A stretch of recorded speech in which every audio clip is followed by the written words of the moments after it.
Pessoal, o negócio é o seguinte, então.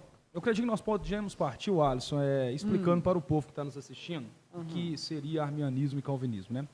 Quando a gente fala de arminianismo e calvinismo, já vem na mente a questão, né, da discussão teológica no que diz respeito à soteriologia. O que é soteriologia? Soteriologia, né, meus irmãos, é a doutrina da salvação. Então a gente vai caminhar, a gente vai trilhar na linha de interpretação acerca da doutrina da salvação o pensamento de Calvino e o pensamento, né, do arminianismo. Vale se lembrar que tanto os 5 pontos, né, do calvinismo, como também os 5 pontos do arminianismo, né, eles foram elaborados por seguidores, né, de Jacó Arminio e de João Calvino. Por quê? Porque quando foi codificado tanto os 5 pontos no que diz respeito à doutrina da salvação, na visão calvinista e na visão arminiana, Calvino já era morto também, Calvino. Teólogos até brincam, será que Calvino e Jacó Arminio assinariam os 5 pontos falado a respeito do calvinismo? Tudo que é falado em nome deles. A respeito do arminianismo. Então é isso, né? Nós temos aí João Calvino, um teólogo francês, né, ali do século XVI, né? João Calvino vai estar ali no século XVI. Nós temos Jacó Arminio também, né, o povo fala que é contemporâneo, mas a verdade é que Jacó Arminio, quando ele nasce, quando Calvino morre, Jacó Arminio tinha 4 anos de idade. Eles nunca se encontraram. Tem muitos espantalhos por aí criados, né, tanto por calvinistas como também por arminianos, que eles debateram ferrenhamente, assim, cara a cara, um com o outro. Um foi refutado, né, e vice-versa, mas a verdade é que eles nunca se encontraram, né? Quando Calvino veio falecer, Arminio estava com 4 anos de idade e 800 quilômetros os separavam. Essa que é a verdade. E arminianismo e calvinismo, nós vamos falar sobre os 5 pontos do calvinismo a respeito da doutrina da salvação, a linha de interpretação no que tange a questão salvífica, e falaremos os 5 pontos do arminianismo no que tange aí, né, a respeito da salvação. Certo. Beleza? Para começar aqui a minha defesa espetacular do calvinismo, né, porque eu estou aqui posto hoje para a defesa do calvinismo, tá? Para começar, eu preciso introduzir-nos ao que é o principal debate, né, pelas duas escolas aí, pelas duas doutrinas dentro da soteriologia, que é o... Deu certo aí? Tá quase, né? Eu até me desconcentrei. Que é o livre-arbítrio. Será que nós realmente temos o livre-arbítrio? O que é o livre-arbítrio, né? Para conceituar o livre-arbítrio, para se aprofundar na ideia de que é o livre-arbítrio, nós temos que entender que livre-arbítrio é a total liberdade para se fazer escolhas, independente de qual seja a escolha, tá? Não somente a escolha a respeito da salvação, mas a escolha, qualquer que seja. Vamos supor, eu escolhi vir com essa camisa, foi uma escolha que eu fiz. Né? Mas será que eu realmente estava livre para fazer essa escolha? Eu realmente estava livre para pegar essa camisa e vir com ela? Aí alguém vai dizer, é claro, ninguém te obrigou a vir com essa camisa. Só que se nós olharmos com a lupa mais de perto, nós vamos perceber que eu não tinha tantas escolhas assim. As minhas escolhas eram somente aquelas que estavam disponíveis para mim. Eu não podia ir no lote do vizinho e pegar uma camisa no varal para vir. Eu não tinha a liberdade ou livre-arbítrio para fazer isso, certo? Então, quando nós analisamos o livre-arbítrio mais de perto, nós vamos descobrir e precisamos aceitar que nem Adão tinha ou possuía o livre-arbítrio como ele deve ser, né?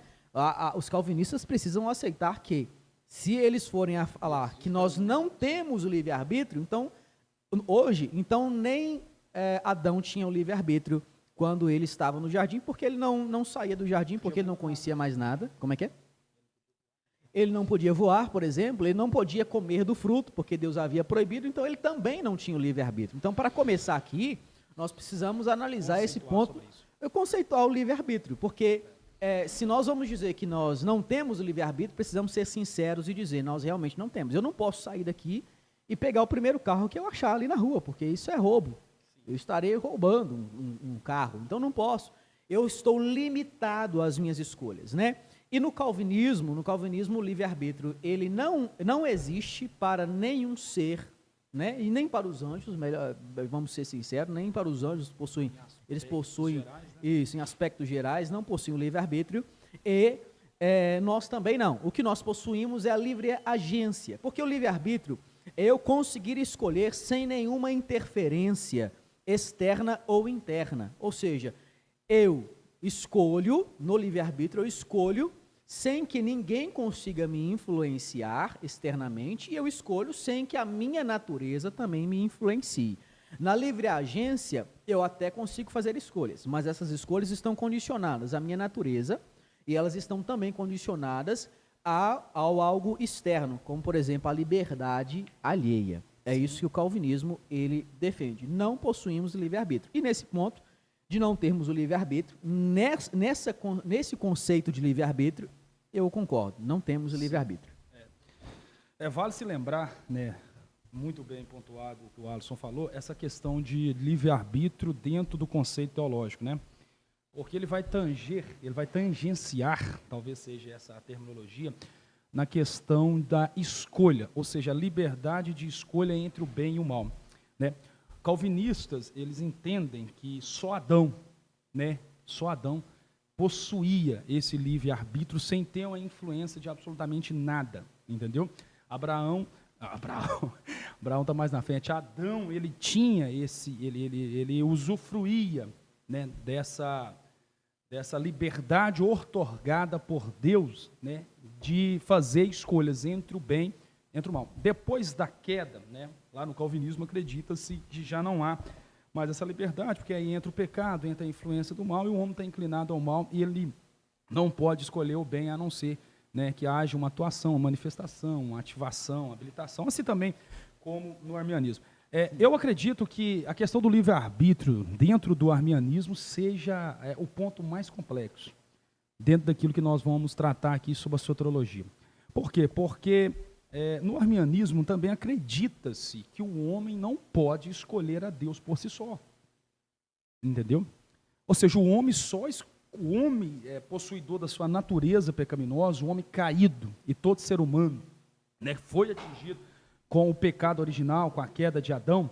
É tipo assim, é uma forma, Vinícius. É uma forma, né? Vamos dizer assim, e Adão é essa forma. Essa forma caiu, entendeu? E amassou. Ali é a queda, o pecado original. Então, todo o bolo feito nessa forma, ele vai, entendeu? Ser composto amassado. Então, é assim, toda a raça humana, né, herdou a consequência da queda do pecado de Adão. Então, o homem caído, possuidor da sua natureza pecaminosa, inimigo de Deus, ele não consegue por si só, ele não tem essa liberdade de escolher o bem, de escolher Deus, de dar o primeiro passo em direção a Deus. Por isso que eu falo que é muito complexo, né? Porque o armínio vai defender, de certa forma, em aspecto, a liberdade, né? Ou seja, que a vontade de Deus trabalha junto à vontade do homem. Mas até onde vai a vontade do homem nisso aí? Por quê? Porque Jacó Armínio vai entender dentro da depravação total, que o homem está totalmente depravado, que para ele dar um passo em relação a Deus, é necessário que a graça de Deus o habilite para isso. Por si só, ele não consegue, né? Então, é bem complexa essa questão aí do livre-arbítrio, e eu, né, penso à luz da Bíblia, né, com base em João 15,16. Não foi nós que escolheu a ele, mas ele nos escolheu. Eu acredito que Deus respeita, sim, a vontade humana, mas o primeiro passo, entendeu? A iniciativa tem que ser em Deus, ela tem que começar no Senhor. Se Deus não habilitar o homem por si só, ele não vai escolher Deus. Sim, com certeza. No calvinismo, praticamente a mesma coisa, é a mesma ideia, é a mesma defesa. A depravação total, ela é um ponto pacífico, né? Dentro do que o calvinismo possui, ele que é o tulip, né? Que é uma sigla em inglês, na verdade, não tem como traduzir aqui trazendo para o português, mas no tulip está o primeiro ponto, que é o ponto da depravação total. E tendo essa depravação total, o homem claramente perdeu o seu livre-arbítrio. Ele perdeu a capacidade de escolher a Deus, tá? Essa é uma ideia central dentro do calvinismo. E aí, no calvinismo, eles trazem algumas referências, como em Romanos, capítulo 3, versículo 12, que diz assim, 3:12, né? Todos se desviaram do caminho e juntamente se tornaram inúteis. Não há quem faça o bem, não há nenhum, né? Em outras traduções, diz assim, não há um justo, nenhum sequer. Não há ninguém que entenda, não há quem busque a Deus. Isso dentro do calvinismo, né? Também tem Efésios 2, versículo 1, que diz, estando vós mortos em ofensas e pecados, e ali, dentro desse versículo, o calvinista, ele vai dizer o seguinte, se nós estávamos mortos, quer dizer que nós não podíamos fazer nada, porque aquele que está morto não tem reação a absolutamente nada, né? Se você pega o corpo morto aí, seja do que for, de uma minhoca ou de um ser humano, de uma galinha, não tem reação. Se você jogar em cima de um telhado, vai ficar lá, né? Se você jogar num vulcão, não vai sair correndo de lá de dentro, não, tá? Então, se nós estávamos mortos, como é que nós poderíamos responder a algum chamado? Isso dentro do calvinismo, beleza? E nós vamos aí, então, para um segundo ponto, que é no calvinismo, que é a eleição incondicional. Não, vamos falar um pouco da depravação. Você quer falar da depravação aí? Então vai lá. Vamos pontuar mais algumas coisas da depravação total. O que é a depravação total, né?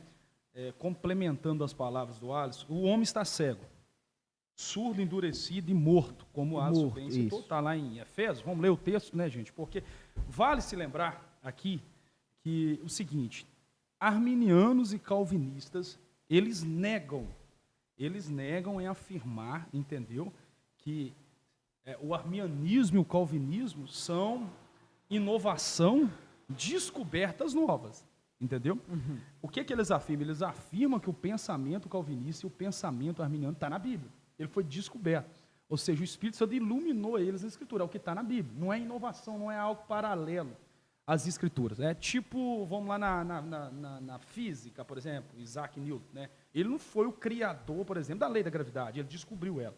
Então, arminianos e calvinistas assim pensam, ou seja, aquilo que eles crê, professa, ensina, é o que está na Bíblia, é o que está nas Escrituras. E nós ficamos com as Escrituras, nós temos que ficar com a Bíblia, né? Então, o homem está morto. Isso está lá em Efésios 2. Aí vai entrar um ponto do arminiano interessante. Se está morto, não tem reação. Não tem reação. Só que ele ouvia, o homem. Mas como que ele está morto? Adão ouvia. A Bíblia diz que quando Deus ele chega no jardim à procura de Adão, Adão ouvia. Ou seja, então a depravação total é tipo assim, que toda a faculdade do homem, ela foi atingida pelo pecado. Ela foi danificada pelo pecado, mas o homem, em aspecto geral, ele não tornou-se esse monstro tão ruim assim, por exemplo. Vou citar aqui. Vamos lá em Efésios 2, lá, né? Sim. Aí vai entrar aquela questão, não, ele ouvia fisicamente, só que ele ouviu Deus.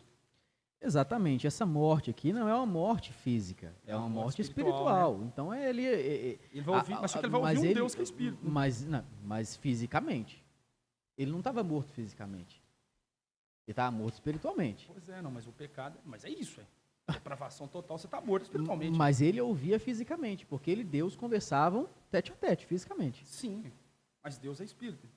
Mas ele ouvia fisicamente. Deus testifica do nosso espírito. Mas ele ouvia fisicamente. Pois é.